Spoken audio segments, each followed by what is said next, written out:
Hi అండి, welcome to Aaradhya properties. So friends, మనం ఈరోజు కొంగరకలాన్ నుంచి మనకి మీర్ఖాన్పేట వెళ్ళేటువంటి మనకి రైట్ నో 60 ఫీట్ రోడ్ అండి. ఇది మనకు ప్రపోజ్డ్ 80 ఫీట్ రోడ్ అవుతుంది.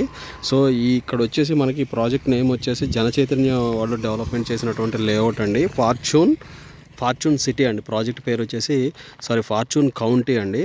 సో ఈ ఫార్చ్యూన్ కౌంటీ లేఅవుట్లో మనకు కమర్షియల్ ప్లాట్ అయితే వచ్చింది. సో మీకు ఇది కనపడేది వచ్చేసి 50 ఫీట్ రోడ్ అండి. సో ఇది వచ్చేసి మనకి 80 ఫీట్ రోడ్డు. జస్ట్ ఈ కార్నర్లో మీకు ఇప్పుడు ఏదైతే ప్లాట్ కనిపిస్తుందో ఇది మనకి సేల్కు ఉందండి మనకు. సో 500 స్క్వేర్ యార్డ్స్ ఉంటుంది. 60x75 డైమెన్షన్ అండి ఇది. సో మనకు నార్త్ వెస్ట్ కార్నర్ అవుతుంది. సో ఇది మెయిన్ రోడ్ వచ్చేసి వెస్ట్ ఫేసింగ్ వస్తుంది. సో మనకు ఇటు 50 ఫీట్ రోడ్ వచ్చేసి నార్త్ ఫేసింగ్ వస్తుందండి. సో 18,000 కోట్ చేస్తున్నారండి ఓనరు. సో ఇది వచ్చేసి జనచైతన్య వాళ్ళు డెవలప్మెంట్ చేసినటువంటి డిటీసీపీ ఫైనల్ అప్రూవ్డ్ లేఅవుట్ అండి. ప్రాజెక్ట్ పేరు వచ్చేసి ఫార్చ్యూన్ కౌంటీ.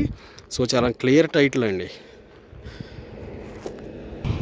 సో చాలా క్లియర్ టైటిల్ లేఅవుట్ అండి ఇది. సో మనకి కార్నర్ ప్లాట్ మనకి north west corner DTCP final approval వచ్చినటువంటి లేఅవుట్ అండి.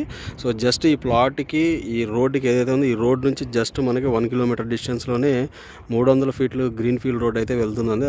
అది వచ్చేసి మనకి మీర్ఖాన్పేట నుంచి ఇటు రంగారెడ్డి కలెక్టరేట్కి వస్తుందండి. Thank you.